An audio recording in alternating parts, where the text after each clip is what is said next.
Indian football കടന്നു പോകുന്ന ദുരിതാവസ്ഥയിലൂടെയാണ് ഒരു വിദേശ താരമെന്ന് പറയുമ്പോൾ അതിന്റെ ഉത്തരവാദിത്തത്തിൽ നിന്ന് AFFന്റെ തലപ്പത്തിരിക്കുന്ന അഖിലേന്ത്യാ ഫുട്ബോൾ ഫെഡറേഷൻ എന്ന AIFFന്റെ തലപ്പത്തിരിക്കുന്നവർക്ക് ഒഴിഞ്ഞു മാറാനാകില്ല. പറയുന്നത് മറ്റാരുമല്ല, നോവാ സദോയി എന്ന കേരള ബ്ലാസ്റ്റേഴ്സ് ആരാധകരുടെ സ്വന്തം മൊറോക്കൻ ചെകുത്താനാണ്. അദ്ദേഹത്തിന്റെ വാക്കുകളിലേക്ക് നമുക്കൊന്ന് പോവാം.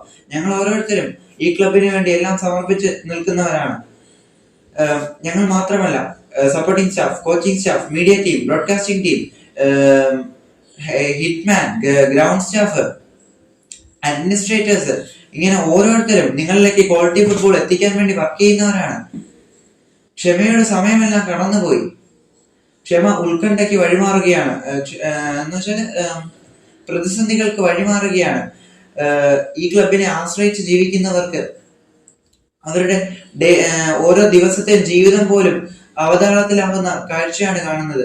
ഇതിനാൽ പ്രതികരിക്കേണ്ട സമയമാണ് ഇപ്പോൾ എന്ന് തന്നെ നോവാ സദോയി പറയുമ്പോൾ AFFന്റെ തലപ്പത്തിരിക്കുന്ന സാറന്മാർ സോഷ്യൽ മീഡിയയിൽ എക്സ്ക്യൂസുകളൊക്കെ ഇട്ടതിനു ശേഷം ഇതൊക്കെ ഒന്ന് നോക്കണം. എന്നിട്ട് ഉയർന്ന് പ്രവർത്തിച്ചില്ലെങ്കിൽ നാണക്കേടിന്റെ പരകോടിയിലേക്കാണ് ഇന്ത്യൻ ഫുട്ബോൾ വീഴാൻ പോകുന്നത്. എന്നാൽ ഒരു കാലത്തും ഒരുപക്ഷെ ഇന്ത്യൻ ഫുട്ബോളിന് തിരിച്ചു കയറി വരാൻ പറ്റിയെന്ന് വരില്ല. വീഡിയോ ഇഷ്ടപ്പെട്ടാൽ ലൈക്ക് ചെയ്യുക, ഷെയർ ചെയ്യുക, ഹൈപ്പ് ചെയ്യാൻ ഒന്നും മറക്കല്ലേ.